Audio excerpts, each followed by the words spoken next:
A justiça é um conceito muito complexo que se expressa em um dos sentimentos mais estimados pelo homem em todos os tempos e culturas. Podemos compreender os paradigmas de pensamentos, os valores éticos e modos de vida da sociedade europeia do Renascimento e a autoridade que sobre ela exerceu a iconografia forjada na Antiguidade e na Idade Média. Na história iconográfica grega, não existe registro pictórico como os do período bizantino, gótico, renascimento e etc. O que iremos encontrar são registros basicamente em utensílios como louças, vasilhames, vasos em cerâmica e outros. Devido à importância e relevância, excepcionalmente, apresentaremos aqui a única escultura até agora encontrada na Grécia, retratando a personificação da deusa Têmis. A escultura mede pouco mais de 2 metros de altura, é uma estátua esculpida em mármore e sua figura de pé está vestida com um chiton de manga, preso sobre o corpete, envolto em um imation, cujas extremidades são colocadas sobre o antebraço esquerdo estendido. Seu peso é suportado na perna esquerda, com o joelho direito adiantado e o calcanhar do mesmo pé direito levantado. O pé esquerdo ligeiramente à frente, plantado no chão. Em praticamente toda a iconografia da representação da justiça na arte, vamos encontrar as mais variadas formas de expressão da personificação da deusa da justiça, na sua maioria com o pé direito atrás, suspenso ou encoberto, e o pé esquerdo à frente, plantado ao chão. O antebraço direito está faltando. Ela estaria segurando uma pátera de oferendas, um prato longo e raso que simbolicamente estaria ligado ao oráculo de Delfos. Na mão esquerda, se supõe, estaria segurando a balança, que não aparece aqui. A balança entre os gregos é representada por Têmis, que rege os mundos segundo uma lei universal. A balança é um símbolo universal, de origem mística, já que não se tem uma origem definida. É conhecida na qualidade de símbolo da justiça, da medida, da prudência, do equilíbrio, da temperança, pois a sua função corresponde precisamente à pesagem dos atos.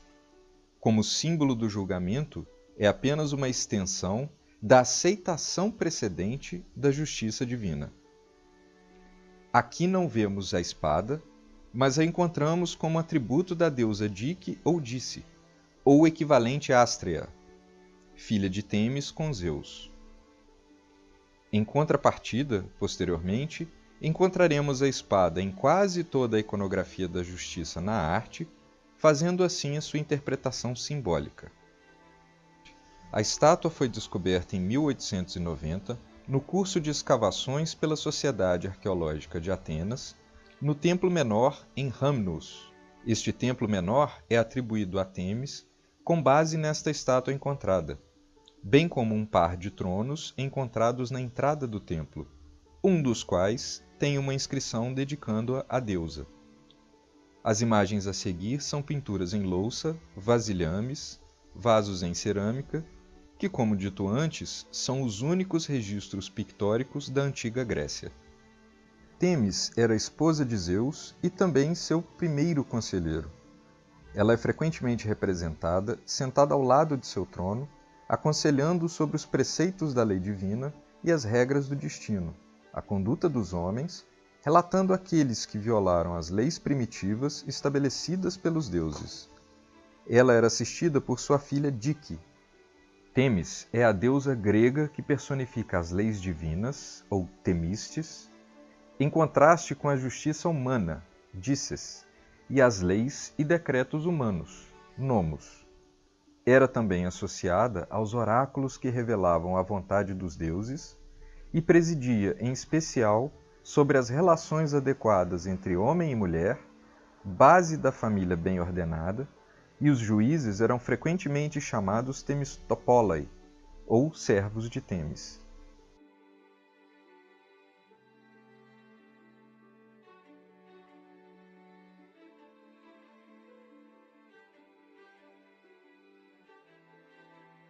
Não existem imagens disponíveis do período romano relacionadas à deusa da justiça, ou como era mais conhecida por eles, Iustitia. Ao que parece, o que se tem disponível de representação simbólica em relação a Iustitia é a presença de imagens encontradas em medalhas e moedas imperiais. Iustitia foi introduzida pelo imperador Augusto e, portanto, não era uma divindade muito antiga no panteão romano. Foi uma das virtudes celebradas pelo imperador Augusto em seu Clipeus Virtutis, e um templo de Iustitia foi estabelecido em Roma pelo imperador Tibério.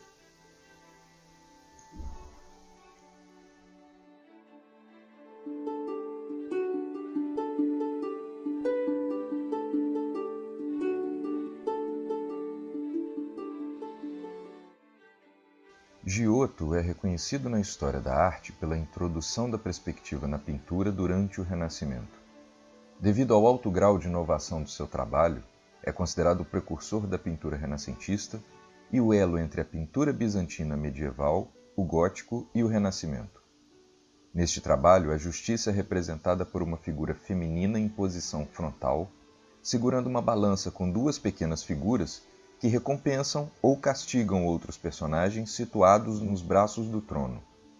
Sob o trono da justiça encontra-se um friso onde algumas figuras dançam em roda e passeiam a cavalo. A injustiça, por outro lado, é representada por uma figura masculina, em perfil, sentada num trono rachado e invadido pela selva, com árvores e arbustos num ambiente rochoso. Nas mãos, em vez da balança, a injustiça segura uma lança com um gancho na mão direita e uma espada na mão esquerda. No friso sob esta figura, vemos um conjunto de cenas de violência que são gravadas diretamente na rocha. Por outras palavras, estes elementos traçam uma oposição entre a cultura, civilização, onde reina a justiça, e a natureza hostil, anarquia, onde reina a injustiça. Em seus primeiros trabalhos, Jacobello del Fiore foi claramente trabalhando dentro dos modos de pintura veneziana do final do século XIV. Aqui a personificação da justiça, similar à Veneza, é de rosto severo, pendendo para o lado direito, e ocupa o painel central do tríptico, guardando objetos que a identificam como uma das virtudes cardeais. A balança a partir do lado esquerdo está em perfeito equilíbrio, simbolizando a imparcialidade do julgamento, pois sua função corresponde precisamente à passagem dos atos, à capacidade de pesar tudo. À direita, a espada simboliza a lei, força e poder. Poderio este que tem duplo aspecto, o destruidor e o construtor. O destruidor, porque, embora esta destruição aplica-se contra a injustiça, a maledicência e a ignorância, a partir disto torna-se positiva. No aspecto construtor, pois este estabelece a justiça. Coroada como uma rainha, é flanqueada por dois leões que compõem os braços do trono. O leão ao lado direito, junto à espada, é mais escuro. O leão à esquerda, junto à balança, tem a juba mais clara. Os leões nesta disposição representam a própria encarnação do poder, da sabedoria divina, da justiça, mais do que a marcha do leão, referem-se ao trono de Salomão.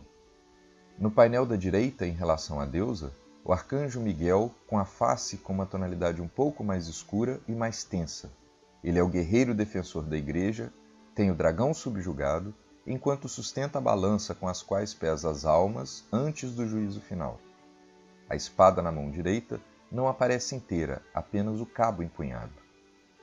No painel da esquerda, do lado da balança e do coração da deusa, está o arcanjo Gabriel, com a tonalidade da face mais clara, mais serena e com uma vestimenta mais leve, inclusive com tecido branco à frente.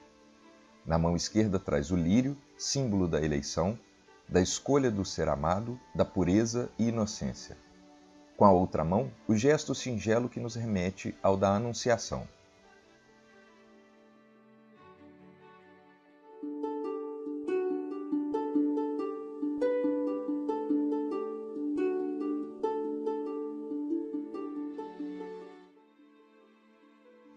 Albrecht Dürer é considerado um dos gênios da pintura e um grande simbologista. Esta talvez seja uma das obras mais polêmicas de toda a iconografia da justiça. Um bufão, ou bobo, colocando as vendas na personificação da justiça.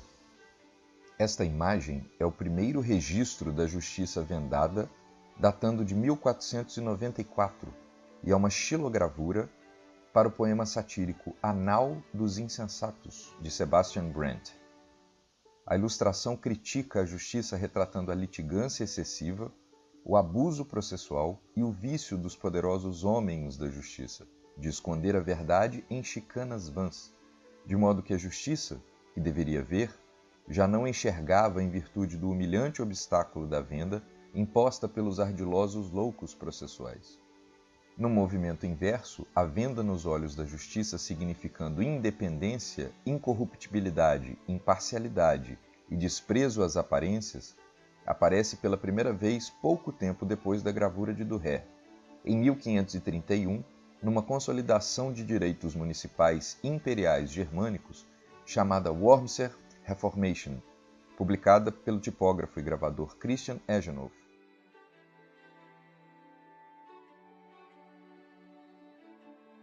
Nesta obra, ao contrário do que estamos habituados a ver, a espada está na mão esquerda e a balança na direita. A espada, toda curvilínea, mais parece uma bengala, até pela forma como o indivíduo a segura. Com a cabeça pendente levemente para a direita, onde ele segura a balança, o prato pendendo mais para a direita significa desequilíbrio. O que chama mais atenção nessa obra são as pernas cruzadas. A perna da esquerda, que diferente da direita, é bem mais fina e não tem o pé. No dicionário de símbolos Manfred Lücker diz o seguinte: arraigadas na Idade Média estão também suas representações de prodígios e de aleijados de nascença, interpretados como advertência divina. Nesta gravura, o que chama atenção é o sol como símbolo da justiça. Além desta obra, só vamos encontrar esta representação do sol ligado à justiça no Código de Hammurabi, na parte superior em alto relevo, onde Hammurabi é mostrado em frente ao trono do rei Sol Shamash, deus da justiça, deus Sol, deus dos oráculos, recebendo de suas mãos a investidura. O sol da justiça representa não tanto a ideia impessoal de justiça, e sim um Deus Sol pessoal na sua capacidade de julgar. Do mesmo modo que o conceito cristão do Sol Justiça, apesar de se basear em astrologia babilônica, mitologia greco-romana e profecias hebraicas, competia com o conceito pagão do Sol Invictus. Tirando os atributos que estamos acostumados a ver nas pinturas da justiça, representada sob forma de deusa mulher, com a balança, a espada e o leão, aqui, na obra de Dürer, temos um leão enfesado, com o rabo entre as pernas, numa posição de dominado.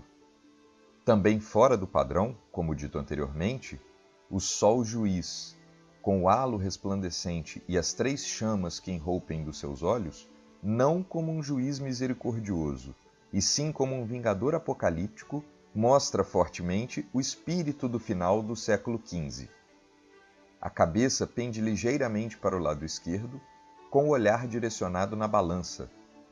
Ela está em ligeiro desequilíbrio e foram pesadas todas as possibilidades. Na mão direita, ao alto, a espada empunhada, a força se faz necessária pelo cumprimento da lei e manutenção da ordem.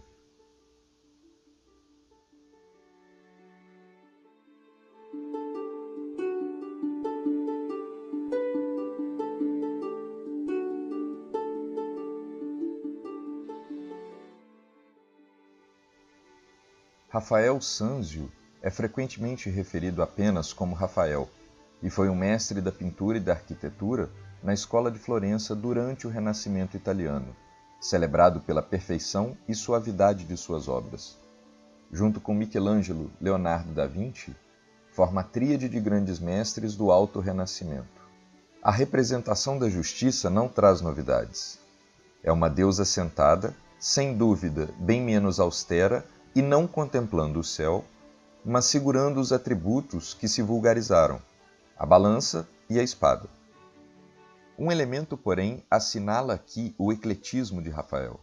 Se a deusa em si mesma é praticamente toda moldada pelo ideal helênico, já as tábuas transportadas por seus acólitos remetem para um paradigma muito diverso do grego, que deixava muito a desejar na concretização da arte jurídica. Mesmo assim, Rafael tem o cuidado de apresentar o tempo verbal de forma a sublinhar que a deusa ali é a própria justiça, e não a justiça humana, constante e perpétua vontade, de atribuir a cada um o que é seu. É possível que este afresco na sala de Constantino tenha sido iniciado antes da morte de Rafael. Sabemos que ele queria experimentar com um meio à base de óleo, em vez de uma mistura fresco nas paredes, e duas das figuras de enquadramento permanecendo neste meio, incluindo a apresentação refinada da justiça. Nesta obra, a personificação da justiça, com a mão esquerda, segura a balança com extrema delicadeza. O corpo pende para o lado esquerdo, sendo que a sua face de perfil também pende totalmente para este lado, com um ar piedoso. O fiel da balança está na altura da cabeça. As bandejas, na altura do coração, estão em perfeito equilíbrio. Ao seu lado direito está o avestruz, seguro pelo pescoço, pois as coisas que vêm do julgamento, por complicadas que sejam, não devem ficar sem devida investigação, com maior paciência, assim como o avestruz é capaz de digerir ferros. Outro detalhe que chama atenção nesta obra são um dos seios desnudos, o do lado direito a partir dela. Além de representar a maternidade, representam também a suavidade, a segurança, recursos e regeneração. Com a balança que representa o equilíbrio, aqui um dos pratos está pendendo para o lado da espada, que incorpora a violência do julgamento. O nu feminino é caracterizado como a personificação da justiça. A palavra Gerechtigkeit também aponta sua identidade. Considerando sua nudez, pode ser entendida como uma referência à intemporalidade e universalidade. Sobre o seu corpo nu, uma espécie de véu translúcido, como vestimenta, que dá uma conotação de transparência. As joias e o penteado, novamente em conformidade com as convenções contemporâneas, e neste ajuste com outros nus de Cranach, como as ninfas da primavera. Cranach, mais uma vez, concebe como uma estátua cuja beleza deve satisfazer a curiosidade, mas que ao mesmo tempo enfrenta o voyeur como uma mensagem moral.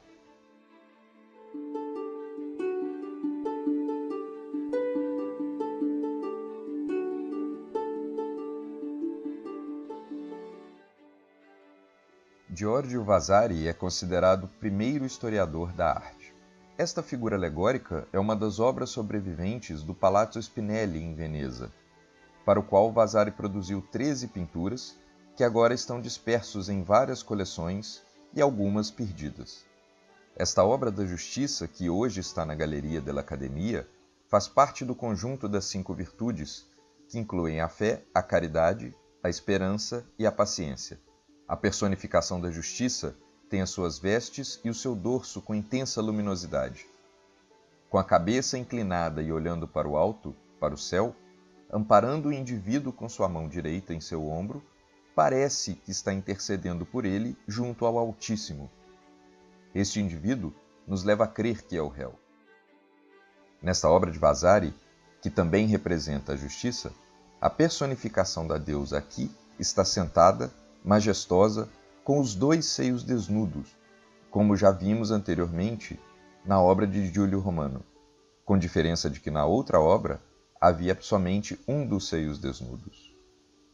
O que pode sugerir aqui o princípio feminino associado à intimidade, à oferenda, dádiva e refúgio, o prelúdio de um novo nascimento. Em sua cabeça um elmo, simbolizando invisibilidade, invulnerabilidade e potência. Com seu braço direito, muito à vontade apoiado no avestruz, que está olhando na mesma direção da deusa, mostra que além da integridade e honradez, está muito à vontade com a verdade e a justiça. Na mesma mão direita, com extrema delicadeza, segura um pequeno cetro, ornado na ponta com um leão, o que pode denotar também estar muito à vontade com a autoridade e o poder.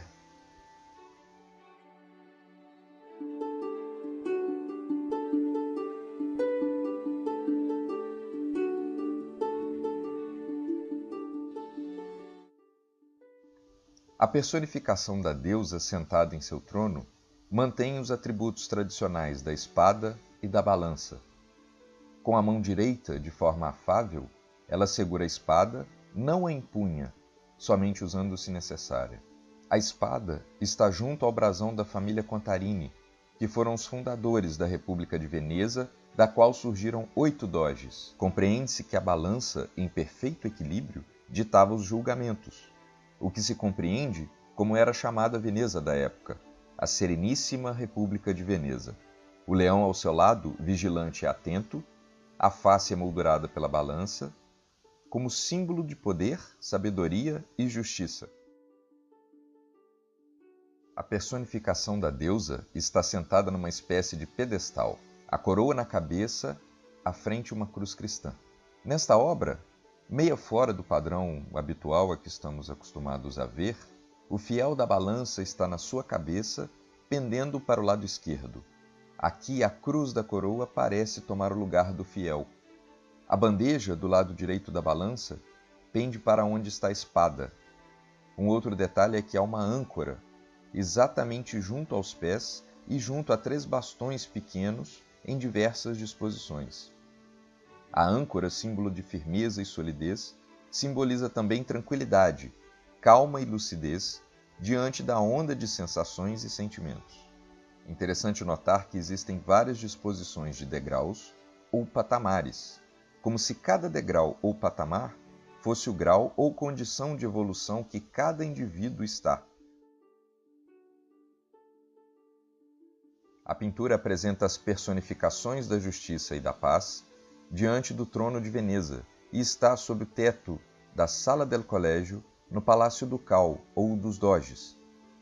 Ela está ladeada pelas alegorias da bondade, fidelidade, vigilância e prosperidade. Esta é uma alegoria política, simbolizando a regra justa e pacífica da República de Veneza. Veneza é retratada como uma bela jovem, vestida com vestidos elegantes, tecidos de ouro e um manto de arminho, segurando em sua mão direita o cetro, que lhe confere poder e autoridade. Em frente ao trono de Veneza, no primeiro degrau, agachado, o leão, que dentre tantos outros significados simbólicos, também simboliza São Marcos, o evangelista, também anteriormente citado como padroeiro da República de Veneza.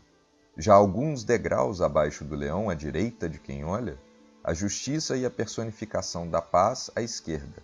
A justiça aqui não segura o fiel da balança, ela segura a haste de forma como estivesse entregando ao leão, que tem todas as virtudes necessárias, o poder de julgar. Este parece encarar a espada e o ramo de oliveira. A espada, que simboliza a lei e a ordem, só se faz seu uso quando necessária, porque o ramo de oliveira, a paz, é que prevalece.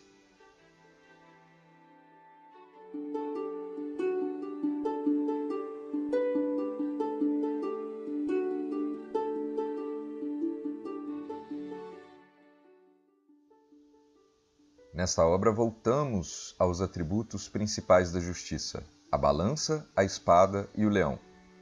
A personificação da justiça segura a balança ao alto, que está atrás do alcance da visão, e suas bandejas estão em desequilíbrio.